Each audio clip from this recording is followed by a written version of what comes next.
You know how sometimes you look at a market, something fundamental like silver, right? Used everywhere, valued for ages, and you think its price should make sense. Yeah, it should follow basic supply and demand, shouldn't it? Exactly.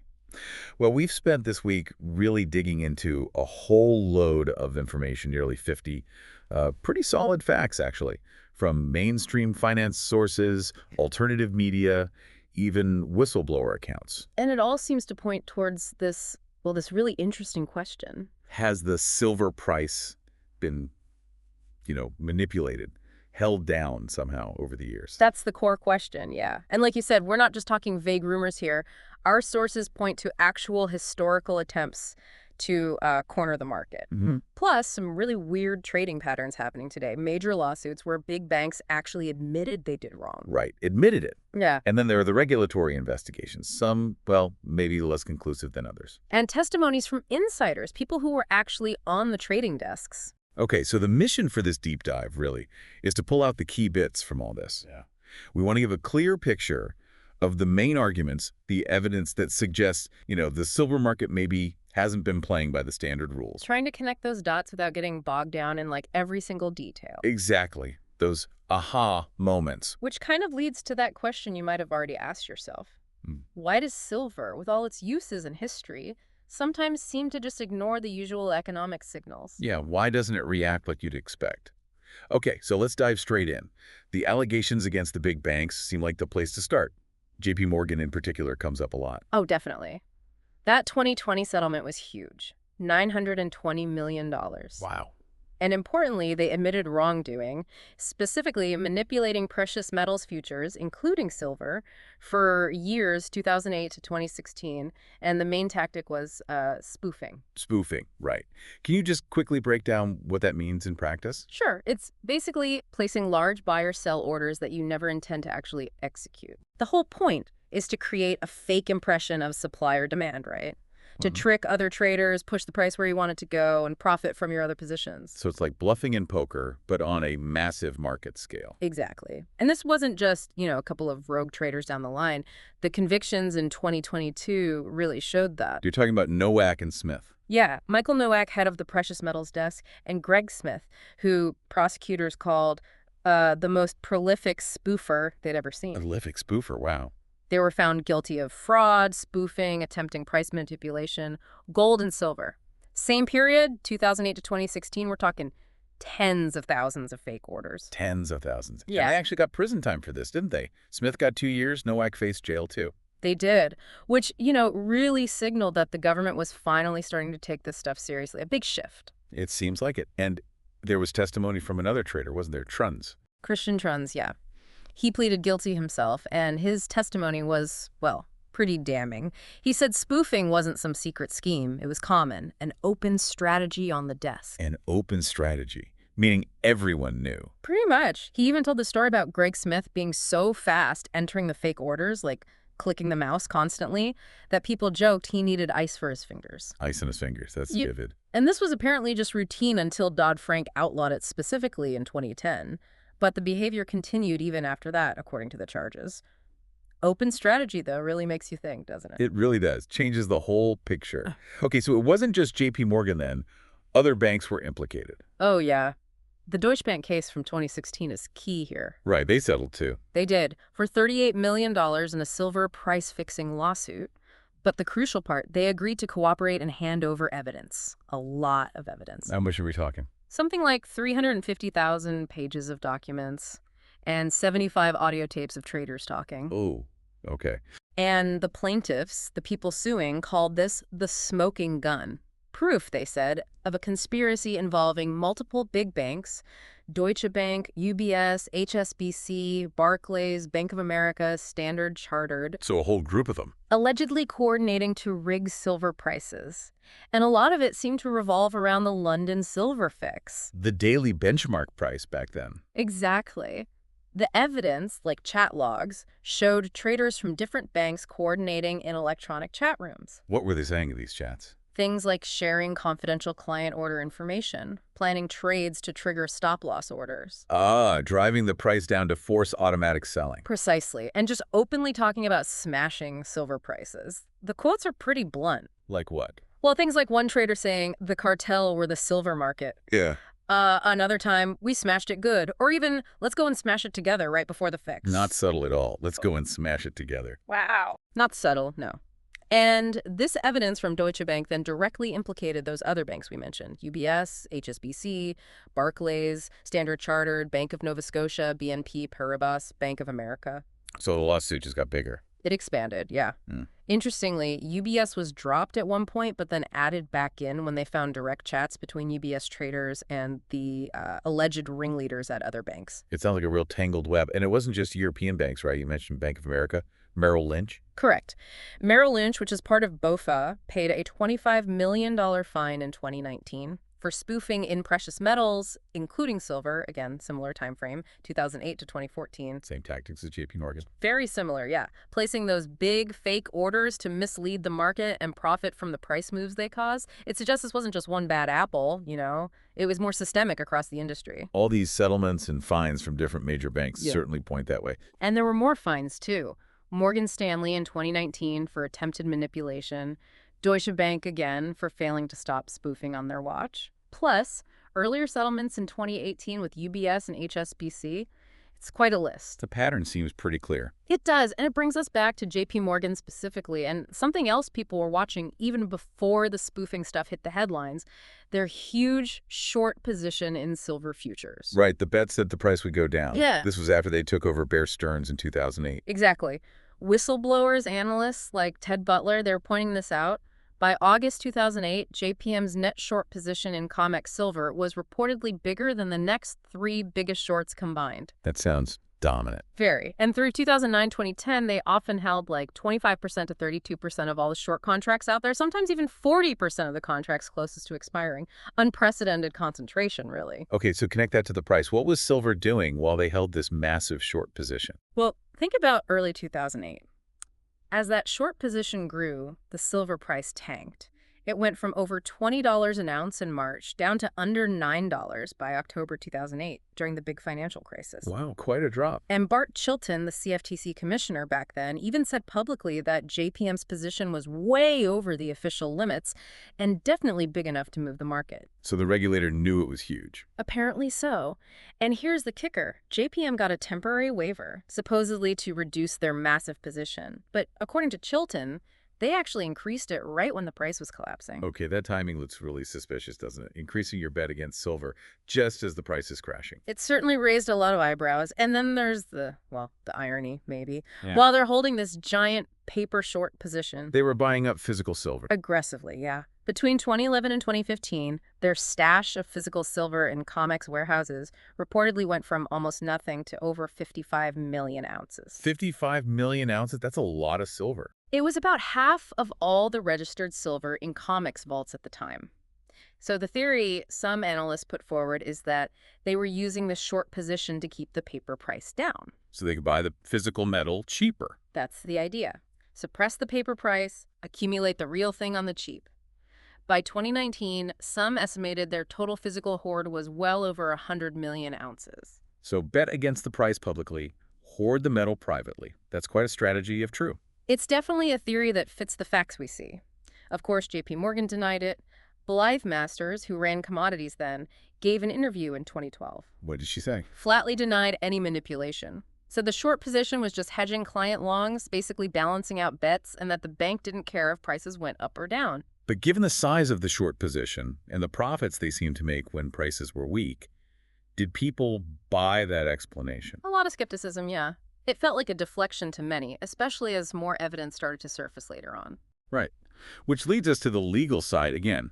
The lawsuits, the settlements, the regulators' actions, or sometimes inaction. Well, going back to 2010, you had those big class action lawsuits filed, accusing JPMorgan and HSBC of conspiring to suppress silver prices starting in 2008. The core argument being the big short positions and coordinated trading. Exactly. And as we mentioned, that huge $920 million JPMorgan settlement in 2020 resolved a lot of those civil claims, too. Part of it was restitution for victims. And then other class action by traders was quietly settled in 2021 after the Nowak and Smith guilty pleas. So they paid significant money to make these lawsuits go away. It certainly seems that way. And remember that statement from Bart Chilton in 2010? the CFTC commissioner. Yeah, that was pretty direct, wasn't it? Extraordinary for a regulator. Yeah. He said, "I believe that there have been fraudulent efforts to persuade and deviously control the price of silver, and that violators had acted illegally." That's strong stuff from a commissioner. Definitely adds weight. But then the CFTC itself investigated for 5 years, right? 2008 to 2013. They did. A long, detailed investigation. And they closed it with nothing. No enforcement action. Said there was no viable basis to bring a case. No viable basis after Chilton said that and after what the DOJ found later. Exactly. It was incredibly frustrating for people who believed manipulation was happening. This was actually the CFTC's second big silver probe. They did one in 2004, too, and came up empty then as well. So they kept saying nothing to see here, basically, even back in 2004. Pretty much. That 2004 letter said their analysis does not support the conclusion that the market is being manipulated. They looked at supply demand, said there wasn't enough proof of intent, even with the big positions. Intent is always the hard part to prove, I guess. But still, looking back now, with the spoofing convictions covering that same period. It makes those earlier CFTC conclusions look, well, questionable, doesn't it? It shows how tough proving manipulation legally can be, even if lots of smoke seems apparent. Or maybe they just weren't looking for the right things, like spoofing, which wasn't explicitly illegal yet for part of that time. Until the Justice Department stepped in with those RKO charges against the JPM desk in 2019, that felt like a different level. Oh, absolutely. Using RICO, a law for organized crime, calling a bank's trading desk a crime ring involved in racketeering through spoofing, that was aggressive. They didn't get the conviction on the RICO charge itself, did they? No, acquitted on RICO, but convicted on the fraud and manipulation charges. Still, just using RICO sent a massive signal, likening a Wall Street desk to the mob, essentially. It definitely got people's attention. And these cases against JPM and others, they led to wider scrutiny, right? For sure. At least 10 traders convicted or pleaded guilty by 2022. They totally revamped how precious metals benchmarks, like the silver fix replacement, are set. So some changes happened. Yeah. But the legal battles aren't over. Not entirely. There's still ongoing civil litigation, like a 2020 lawsuit in Florida against JPM, and the CFTC's whistleblower program is still active. Someone likely got a huge payout for the info that led to the JPM case. Right, the whistleblower bounties can be massive. So the CFTC's track record on silver seems complex. Multiple investigations, hard to prove things. Very complex. Proving intent, distinguishing manipulation from legitimate hedging and complex trading patterns over time, it's genuinely difficult. A former COMEX economist pointed that out. It's not always black and white. Which might explain why things like the London silver fix were allowed to operate for so long, despite suspicions. Possibly. It ran for over 100 years before finally being shut down in 2014. The scrutiny just got too intense. And research did show that downward price bias around fixing time, Suggesting manipulation was possible, or even likely. it strongly suggested the mechanism was flawed, yeah. It was replaced by the LBMA silver price, which is an electronic auction supposed to be more transparent. That change itself was kind of an admission the old way wasn't working, wasn't it? Seems like it. And what about position limits? Trying to stop anyone getting too big a share of the market. Yes, the long debate.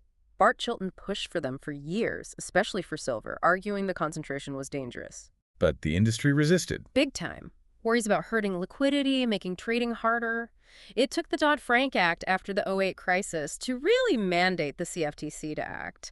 But even then, implementing the final rules took ages, faced legal challenges. So even when a problem like concentration is known, fixing it is slow and difficult. It really highlights the hurdles. And then you get moments like that comment from CFTC Chair Rostin Benham in 2021. After the Reddit silver squeeze, what did he say again? He said the futures market stepped in to tamp down the price surge. Tamp down. That sounds like intervention. That's how many took it. An admission of official price suppression. He later clarified, said he meant margin hikes and market mechanisms working as designed. But tamp down really stuck with people who believe the price is managed. Yeah, language matters there.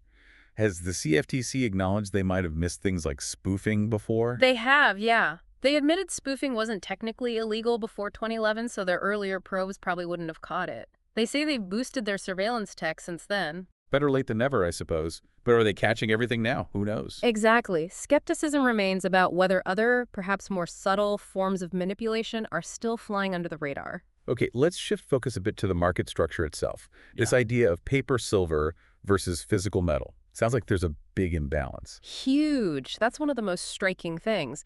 The amount of silver claimed in paper contracts, futures, options, ETFs, OTC stuff just dwarfs the amount of actual physical silver available for delivery. Got any numbers on that? Well, one example from April 2021, the total open interest in COMEX silver futures represented something like 862 million ounces. Okay. And the physical available? Registered silver in COMEX warehouses, only about 118 million ounces.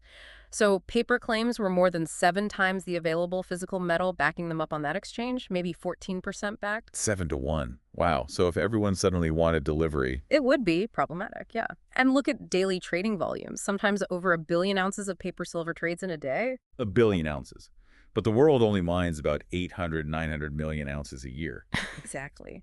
The daily paper trading volume can exceed annual global mine production. It just shows how detached the paper market can get from the physical reality. It's dominated by financial players, not necessarily miners and users. Like Keith Neumeyer from First Majestic said, the real producers and consumers don't seem to be driving these huge paper swings. Precisely. And it's not just the volume, it's the concentration again, especially on the short side. The banks holding most of the bets against the price. Often, yeah. You frequently see a few large traders, usually banks, holding maybe 50% or more of the total short positions. Sometimes the top two hold 30–40%. That gives them massive leverage to influence the price, especially by selling into rallies. And that ties back to spoofing, right? Using the paper market structure. Perfectly. Spoofing worked because the paper market is so dominant. You create a fake wall of sell orders on paper, algorithms react, prices fall, and you didn't need a single ounce of real silver to do it. So COMEX is like a fractional reserve system for silver. Mostly paper promises, very little physical backing required day to day. That's a really good way to put it. Most traders never intend to take delivery, they just trade the contracts. This allows the paper price to sometimes disconnect pretty significantly from physical supply and demand. Like in 2020 and 2021, when you couldn't easily buy physical coins or bars, premiums were sky high, but the COMEX price stayed relatively low. Exactly that disconnect. And COMEX isn't the only game in town. There's the London OTC market, too. Over the counter. More opaque. Much more. Run by the LBMA. Huge volumes. Hundreds of millions of ounces traded daily, mostly in unallocated accounts. Unallocated meaning, not backed by specific bars. Just a claim on a pool. Essentially, yeah, it's like a bank account versus holding physical cash. And there's very little public reporting. So there's suspicion that big players can effectively create paper silver there almost at will to meet demand and keep a lid on prices. What about ETFs like SLV? Aren't they supposed to be fully backed by physical? They are, supposedly. But even there, things got weird during the 2021 squeeze. SLV suddenly had to take in a massive amount of silver, like 110 million ounces in 3 days. Wow. Where did it all come from so fast? That's the question people asked. And shortly after, SLV's managers issued a warning saying, basically, they might not be able to source enough physical silver if demand stayed that high. So even the back ETFs showed strain. It seems so. It hinted that maybe large bullion banks were lending silver into the ETF or maybe even shorting ETF shares themselves to absorb that massive buying pressure without letting the price explode. It's complex. It all points to a system with huge leverage, right? Low margin requirements. Absolutely. Yeah, you can control a lot of silver value with relatively little capital down in the futures market. That high leverage magnifies everything gains, losses, and volatility. And that volatility can be exploited, definitely. Makes it easier to trigger those stop-loss cascades we talked about, push the price just a little bit during thin trading, set off automatic selling, and create a bigger drop. There's a reason some traders apparently call silver the devil's metal. The devil's metal. Okay, well, the list of unusual trading patterns and anomalies seems to back up that volatile, potentially manipulated reputation. It really does. Take the Reddit squeeze again, early 2021. Price jumps about 20%, hits $30. Almost immediately, CME Group hikes margins 18%. Making it much more expensive to bet on the price going up. Exactly. And boom, price drops sharply. Critics immediately yelled foul, saying it was just like the rule changes used against the Hunt brothers. And then Benham's tamping down comment. Just added fuel to the fire. Right. Or what about that flash crash in 2017? That was the one in Asian trading. Yeah, July 6th. Silver price just tanks like 10–11% in 1 minute. Massive volume dumped. Then it snaps right back up. No news, nothing obvious to cause it. Just happened in thin overnight trading. Very suspicious timing. Extremely. And it fits this pattern people talk about, these silver slams, at odd hours. Large sell orders hitting when nobody's really around to buy. Exactly. Asian mornings, pre-dawn U.S. hours, big orders hit, cause an outsized price drop because liquidity is low. Happens too often to feel random, many argue. Suggests a tactic to deliberately push the price down cheaply. Which connects back to that stop-loss hunting we know happened based on the bank chat logs. Precisely. Knowing where stop losses are likely clustered and pushing the price there to trigger them, it confirms these rapid swings aren't always natural market moves.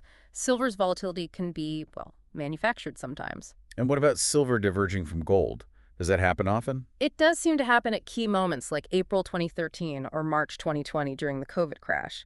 Silver just plummeted way more dramatically than gold without a clear fundamental reason for such a divergence. Suggests maybe specific selling pressure hitting silver harder. Interesting. And there's the pattern of rallies getting capped, especially around $50.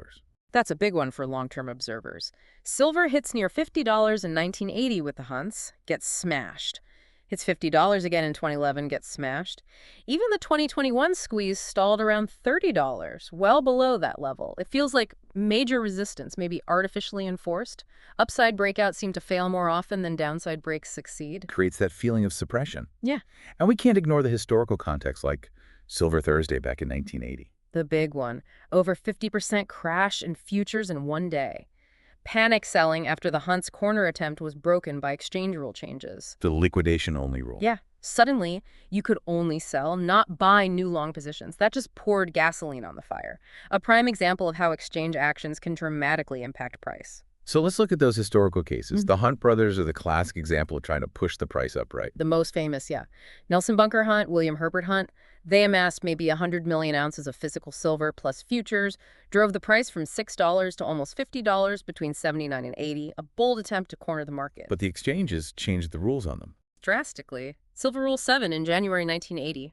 Trading restricted to liquidation only, position limits slashed. Price immediately started to fall. Accusations flew that the exchange was acting to save the big shorts, the people betting against the Hunts. And the aftermath for the Hunts. Not pretty. Convicted of conspiracy to manipulate, huge fines, civil settlements, bankruptcy, a very strong reaction to upward manipulation. Which contrasts sharply with how hard it's been to address alleged downward manipulation, doesn't it? That's a key point many observers make. The response seems asymmetric. And it goes way back. Think about the crime of 1873. When the U.S. stopped minting silver dollars. Exactly.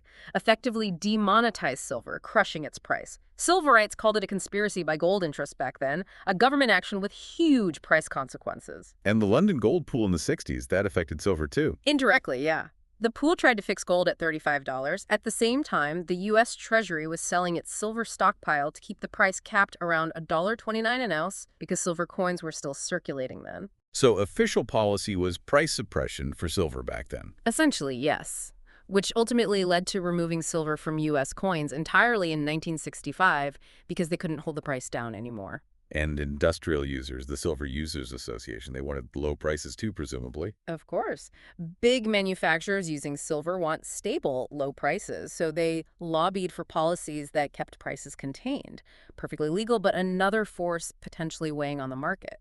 Any other historical oddities? What about that copper trader, Hamanaka? Yasuo Hamanaka, Mr. Copper, from Sumitomo in the 90s, he massively manipulated the copper market. There were always rumors and some speculation that his activities might have spilled over into silver trading too, though less proven. Just shows individuals can try it too. But the Andrew Maguire whistleblower story in 2010 is more recent and specific to silver. Very specific. He was a London metals trader. He contacted the CFTC, the U.S. regulator, on February 3rd, 2010. And warned them something was coming. Exactly. Warned them of a planned takedown in the silver price, coordinated by, he alleged, JPMorgan traders, timed for the U.S. jobs report release on February 5th. And did it happen? Reportedly, exactly as he predicted. He claimed he was giving the CFTC real-time updates as the alleged manipulation unfolded, said the JPM traders even bragged about it. That's incredible if true. Did the CFTC act on his warning? Well, that's part of the controversy. They took his testimony, but the subsequent investigation, as we know, concluded with no action. Maguire went public with his story afterwards. And wasn't there something about a strange accident involving him? Yes. Shortly after he went public, there were reports of a bizarre hit-and-run incident involving him and his wife.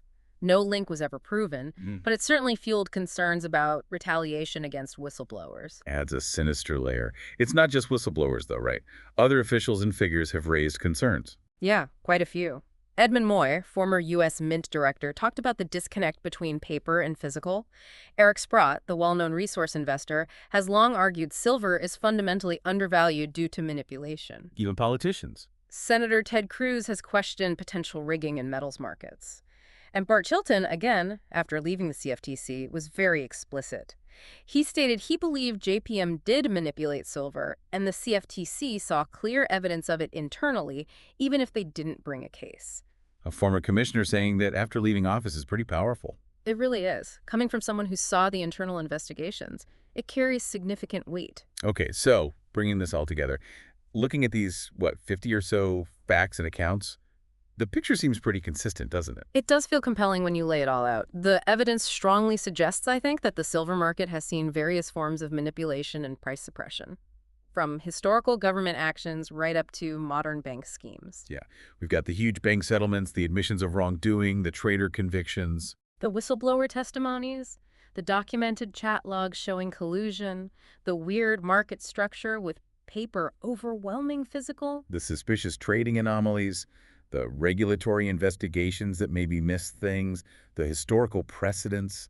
It's a lot. It really is. And while things like transparency and enforcement might have improved somewhat, You still have to wonder if we know the whole story, right? yeah, The full extent of it. exactly, it's quite possible the full picture isn't out there yet. Or maybe some forms just haven't been successfully prosecuted. Okay, so let's leave our listeners with a final thought then.